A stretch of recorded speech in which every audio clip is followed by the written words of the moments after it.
Hello, very good morning to all of you. How are you? That's okay. So, dear, गर्मी छुट्टी का समय आ रहा है।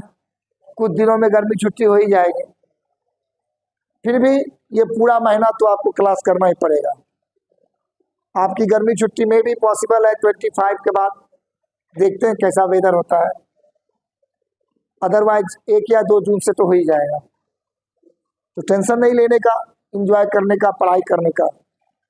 तो हम लोग जिस टॉपिक पे बात कर रहे हैं वो टॉपिक बहुत ही इम्पोर्टेंट टॉपिक है, स्पेशली क्लास 6 to 10 के बच्चों के लिए।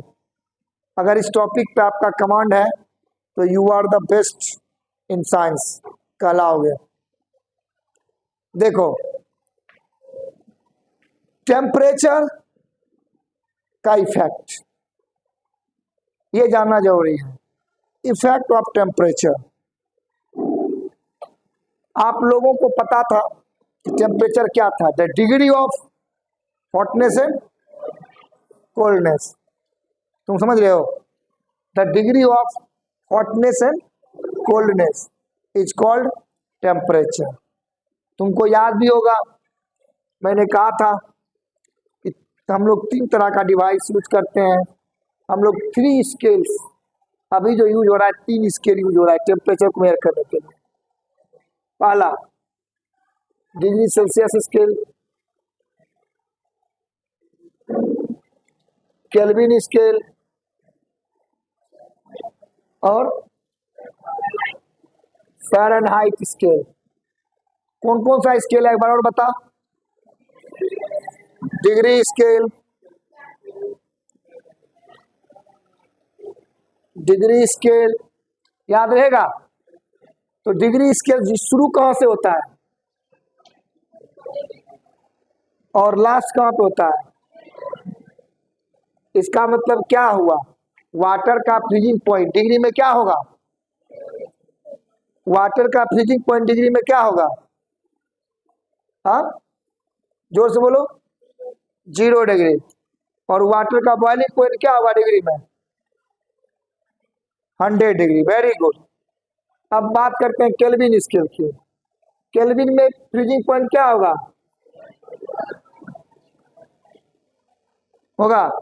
और केल्विन में बॉइलिंग, चलो अन्य खड़ी हो, बताओ केल्विन में फ्रीजिंग क्या होगा वाटर का? 15। सूरज खड़ा हो। फॉर केल्विन में बॉइलिंग क्या होगा वाटर का? 373। पहले मुंह से तुम चिलगम फेंको।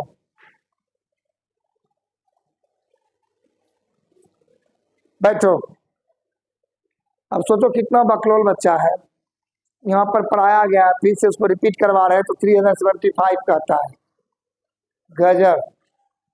चलो अब अगर फ़ारेनहाइट पे हम आते हैं तो इसमें फ्रीजिंग क्या होगा और बॉइलिंग? तुम कराओ। वाटर का फ्रीजिंग पॉइंट डिग्री सेल्सियस में क्या होगा? वाटर का फ्रीजिंग पॉइंट डिग्री सेल्सियस में क्या होगा? 0 डिग्री सेल्सियस। वाटर का फ्रीजिंग पॉइंट केल्विन में क्या होगा? 15 केल्विन। वाटर का फ्रीजिंग पॉइंट फ़ारेनहाइट में क्या होगा?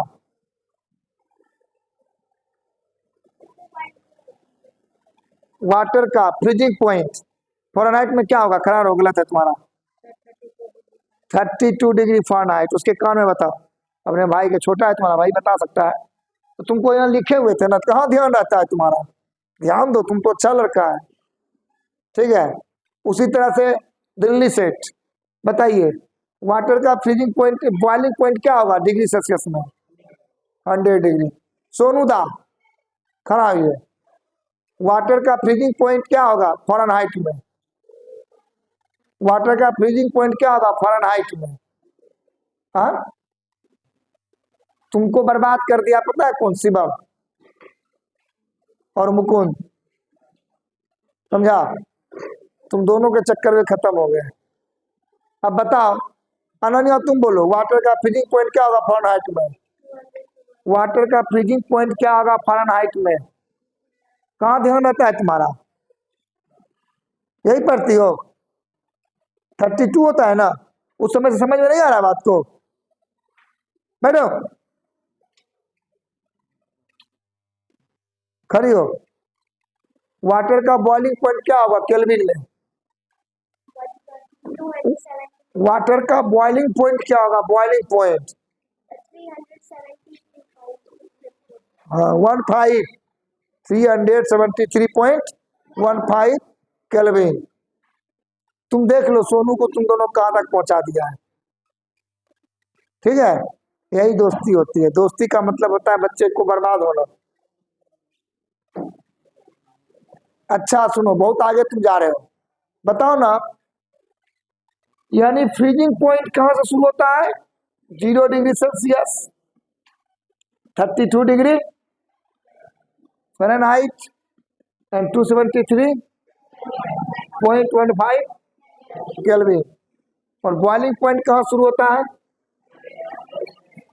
100 degree Celsius, 212 degree Fahrenheit, 373.15 kelvin. क्या करी हो? 0 डिग्री सेल्सियस बराबर how many degree Fahrenheit? 32 degree Fahrenheit. तुम जोर से क्या बोलती है? जोर से बोला करो, स्पीक कॉन्फिडेंसली। ओके, चलो ऋषभ खराब। अच्छा बताओ, डिग्री सेल्सियस वाले स्केल को कितने पार्ट में डिवाइड कर सकते हैं? कितने पार्ट में? 100 पार्ट में। और केल्विन वाले को भी 100, और फ़ारेनहाइट को 180 कर सकते हैं ना? ठीक है, वेरी गुड। इसके बाद मैंने क्या कहा था? टेम्परेचर कन्वर्ट करने का एक फॉर्मूला होता है। ठीक, तो मान लो degree Celsius by 100 equal to degree Fahrenheit minus 32 by 180। 32 का डिफरेंस था इसीलिए माइनस करना पड़ा, equal to K minus 273 by 100। Finally क्या हो गया? Degree Celsius by 5, F minus 32 by 9, K minus 273 bye 5 हुआ। अब बताओ, इतनी छोटी सी बात तुमको लगती है बकवास? कैसे करोगे तुम अपना बंटाधार? तो कर लो, सोचो, ये हम कर रहे हैं बकवास। अच्छा सेट कर जाना, ड्राइविंग मोड हो गया ना, दैट्स ओके, गुड। इतनी छोटी सी बात तेरे को लगती है बकवास और तू कर लेता है अपना बंटा दास। अब अगर हो गई इसमें प्रॉब्लम तो मैं कर दूंगी तेरी धुनाई। क्या कर देंगे? ओ, मैं कर दूंगा तेरा टाइम पास। ठीक है, चलो बैठो सब। और सोनू भैया, मैं उम्मीद करता हूँ कि मेरी बात आपको लगी होगी, दिल पे, दिमाग पे नहीं। गलत बोल दिया मैंने, मेरी बात आपको दिमाग पे लगी होगी, दिल पे नहीं। ठीक है, तो देखो, अब देखो मैंने क्या कहा था, टेम्परेचर का इफेक्ट पड़ना जरूरी है। जानते हो टेम्परेचर का इफेक्ट बहुत मायने रखता है। अब फिर मैं वही घिसी पिटी बात है टेप की तरह रिकॉर्डिंग करूंगा कि intermolecular space, intermolecular force, particles का काइनेटिक एनर्जी, फलाना ढिगाना। या टेम्परेचर का बड़ा इफेक्ट पड़ता है इन चीजों पे। सॉलिड है, सॉलिड जो होता है उसका शेप या उसके पार्टिकल्स का जो अरेंजमेंट होता है वो रेगुलर वे में होता है, फिक्स्ड होता है, उसके बीच में गैप बिल्कुल भी नहीं होता है। लेकिन टेम्परेचर के कारण वो गैप बनेगा। अब देखो मैं जो शब्द बताना चाह रहा हूं उसको समझना। जो ये समझ लिया ना, लेटेंट हीट तक समझ जाएगा वो। चलो ठीक है, कोई सॉलिड है, ठीक है। एक काम करते हैं, तुम लोग घर में भी देख सकते हो। एक एक मतलब केन या एक बाल्टा या एक ये क्या बोलते हैं, प्रेशर कुकर में पानी डालो, ठीक है। ढक्कन, उसमें पानी डालो, उसमें थर्मामीटर डाल दो। लेबोरेटरी थर्मामीटर डालना, ये घर वाला मत डाल देना, ठीक है। लेबोरेटरी थर्मामीटर डाल दो। थर्मामीटर में पता है मरकरी यूज किया जाता है। थर्मामीटर में क्या यूज किया जाता है? मरकरी एक ऐसा मेटल है जो कि लिक्विड स्टेट में होता है। बस एक ही मेटल है, एक ही मेटल है जो लिक्विड स्टेट में मिलता है। वो कौन है? मरकरी। मरकरी का सिंबल पता है? कौन बोलेगा? बोलो। H G. अंजलि बोली, वेरी गुड। अंजलि बोली एच जी। विक्की, मरकरी का एटॉमिक नंबर तू बता दे, तेरी बहन तो सिंबल बता दे। बगल में कारे भाई है, वो बता देंगे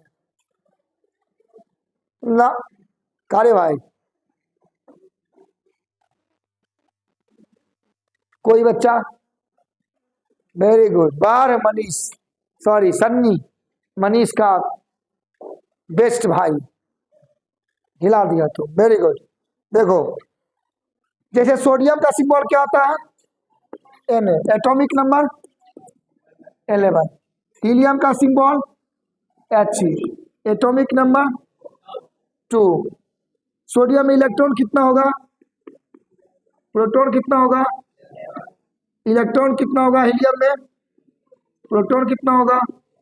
तो उसी तरह मरकरी होता है। मरकरी का सिंबल कितना होता है?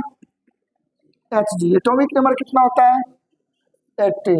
इलेक्ट्रॉन कितना होता है? प्रोटॉन कितना होता है? इलेक्ट्रॉन पे कौन सा चार्ज होता है? प्रोटॉन पे कौन सा चार्ज होता है? न्यूट्रॉन पे कौन सा चार्ज होता है? No charge. इलेक्ट्रॉन कहाँ पे रहता है? न्यूक्लियस के बाहर सेल में। प्रोटॉन कहाँ रहता है? न्यूक्लियस के अंदर। न्यूक्लियस पे कौन सा चार्ज होता है? पॉजिटिव, क्योंकि न्यूक्लियस के अंदर प्रोटॉन और न्यूट्रॉन होता है। न्यूट्रॉन पे कोई चार्ज नहीं है तो प्रोटॉन वाला चार्ज ही रह गया न्यूक्लियस के ऊपर। ये तो बात हो गई डिवीजन की। अब बात करते हैं मरकरी की खासियत क्या है। मरकरी एक लौता एलिमेंट है जो मेटल है और लिक्विड है।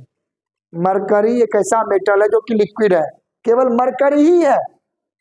91 एलिमेंट्स में, 91 मेटल्स में मरकरी ही एक केवल लिक्विड स्टेट में पाया जाता है। और कुछ है मेटल्स वो लिक्विड नहीं होते हैं, वो रूम टेम्परेचर पे आते आते लिक्विड हो जाते हैं, वो अलग मेटल है। लेकिन मरकरी लिक्विड मेटल है, ठीक है। और पता है मरकरी कभी भी एरोप्लेन पे लेके मत चढ़ना। पूछो क्या होता है? जैसे लोहा को तुम पानी और धूप और हवा में छोड़ दोगे तो लोहा में जंग लग जाएगा, लोहा कमजोर हो जाएगा। उसी तरह मरकरी को जब तुम एरोप्लेन पे लेके जाओगे ना, एक अमलगम फॉर्म होता है, वो मरकरी वो एल्युमिनियम को खा जाता है, एल्युमिनियम को रस्ट कर देता है, एल्युमिनियम को बहुत तेजी से रस्ट करता है वो, एल्युमिनियम में छेद हो जाता है। और अगर एरोप्लेन में छेद हो गया तो तुम्हारे जैसा पायलट भी एल्युमिनियम को, ये क्या नाम है, शिवम और अंकुश जैसा पायलट भी उसको नहीं बचा पाएगा, क्योंकि तुम्हारे दिमाग में तो ऑलरेडी छेद है, तो कैसे तुम बताओगे? तो भैया समझ लेना, कभी भी एरोप्लेन में मरकरी लेके मत चढ़ना, ठीक है। सूरज, तुम कल जा रहा है ना एरोप्लेन से, मत चढ़ना मरकरी लेके, मैं तुम्हें पहले बता देता हूँ, ठीक है। क्योंकि मरकरी एल्युमिनियम के साथ रिएक्शन करके एल्युमिनियम को तुरंत डिस्ट्रॉय कर देगा, ठीक है। तो अब बात करते हैं मरकरी थर्मामीटर में क्यों यूज होता है। देखो, मरकरी थर्मामीटर में इसलिए यूज होता है कि मरकरी एक चमकीला ब्राइट मेटल है। दूसरी चीज, ये ग्लास में चिपकता नहीं है, ये नॉन स्टिक होता है ग्लास के साथ। तो थर्मामीटर तो ग्लास का ही बनाता है ना, मरकरी सरफेस पे चिपकता भी नहीं है, और ये चमकीला भी होता है, और ये थोड़े से हीट के साथ भी अपने आप को एक्सपेंड और कंट्रैक्ट यानी फैला सकता है और सिकुड़ सकता है, ठीक है। क्या बोले? कहाँ पे है? वहां पे डिजिटल होता है, डिजिटल इलेक्ट्रॉनिक्स, समझा।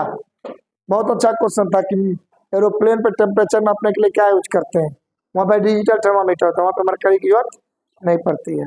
ठीक है, अब बात करते हैं, तो समझ में आ गया मरकरी थर्मामीटर में क्यों यूज करते हैं। उसके बाद मरकरी की फ्रीजिंग पॉइंट और बॉइलिंग पॉइंट में फर्क है, पता है। अल्कोहल, अल्कोहल का नाम सुना है, अल्कोहल भी थर्मामीटर में यूज किया जाता है। अल्कोहल जो होता है जनरली ठंडे जगह पे यूज किया जाता है, और मरकरी गर्म जगह पे यूज किया जाता है। हालांकि अब वो समय चला गया, अब तो डिजिटल थर्मामीटर आ गया है, लेकिन अल्कोहल का भी यूज मरकरी में किया जाता था। ठीक है, अब बात करते हैं भैया टेम्परेचर का क्या इफेक्ट पड़ता है स्टेट पे। टेम्परेचर का क्या इफेक्ट पड़ता है स्टेट पे। देखो मैं कितनी चीजें पढ़ा रहा हूँ, मैं केवल केमिस्ट्री या टेम्परेचर का इफेक्ट नहीं पढ़ा रहा हूँ, मैं काम की चीजें पढ़ा रहा हूँ। मैं 9th के सिलेबस को, 10th के सिलेबस को रिलेट कर रहा हूँ, क्योंकि साइंस में कोई सिलेबस नहीं होता, साइंस में नॉलेज माइंड रखता है। ठीक है, साइंस नॉलेज का चीज है, समझ गए ना। अब बात करते हैं टेम्परेचर का। जानते हो क्या होता है, जब तुम पानी को गर्म करोगे, थर्मामीटर डाल दोगे, तो तुम देखोगे 100 डिग्री सेल्सियस के बाद थर्मामीटर का रेंज नहीं बढ़ रहा है, लेकिन गर्म तो हो रहा है भाई, पानी तो गर्म हो रहा है ना। तो वो हीट कहाँ गया, वो जो हीट है, टेम्परेचर तो 100 के बाद नहीं बढ़ रहा है, लेकिन हीट तो आ रहा है ना, हीट कहाँ गया, पता है वो हीट कहाँ जाता है। कोई भी पानी मॉलिक्यूल से बना हुआ है, मॉलिक्यूल्स का अपना एक फोर्स है, मॉलिक्यूल्स की अपनी एक अट्रैक्शन कैपेसिटी है ना। तो वो हीट ही लेटेंट हीट कहलाता है, जो कि किसी भी मैटर के इंटरनल फोर्स को, उसके मॉलिक्यूल्स के फोर्स को ब्रेक करता है। ठीक है, उसके फोर्स को ब्रेक करता है, और वो हीट तब तक वो लेता रहेगा, ठीक है, जब तक कि दोनों के बीच का एनर्जी बराबर ना हो जाए। जैसे मान लो मैं हीट हूँ, तुम मैटर हो, तुम्हारे अंदर भी फोर्स है, हम और तुम तब तक, तुम मेरे को तब तक एब्जॉर्ब करोगे, या मैं तेरे को तब तक एब्जॉर्ब करूंगा जब तक कि हम दोनों की कैपेसिटी बराबर ना हो जाए। जैसे कैपेसिटी बराबर होगा और टेम्परेचर, अंदर का टेम्परेचर बढ़ेगा, और उसकी एनर्जी लेवल जो है वो हाई हो जाएगी, मॉलिक्यूल्स के बीच का गैप बढ़ जाएगा, और उसका स्टेट चेंज हो जाएगा। तो यही कहता है, टेम्परेचर अगर बढ़ जाए तो इंटरमॉलिक्यूलर स्पेस बढ़ेगा, काइनेटिक एनर्जी बढ़ जाएगी, और टेम्परेचर का स्टेट चेंज हो जाएगा। तो हीट का यही प्रभाव होता है, और वो हीट, जो हीट मैटर के इंटरमॉलिक्यूलर फोर्स को तोड़ने के लिए यूज किया जाता है, उसी को हम लोग लेटेंट हीट कहते हैं। क्या बोलते हैं, लेटेंट हीट। लेटेंट हीट का मतलब होता है छिपा हुआ हीट। क्या होता है, छिपा हुआ हीट, लेटेंट हीट, याद रहेगा, लेटेंट हीट मतलब छिपा हुआ हीट। ओके, इतनी चीजें काफी है, क्योंकि अभी आप लोग का एग्जाम भी चल रहा है, तो एग्जाम का प्रिपरेशन करो। मैंने जो ही बताया परफेक्ट बताया, आप लोग घर में प्रैक्टिस करो, वीडियो देखो, समझ में नहीं आता फिर क्लास में पूछो, और सारी प्रॉब्लम्स को सॉर्ट आउट करो। Have a nice day. Channels को लाइक करो, सब्सक्राइब करो, फॉलो करो। धन्यवाद।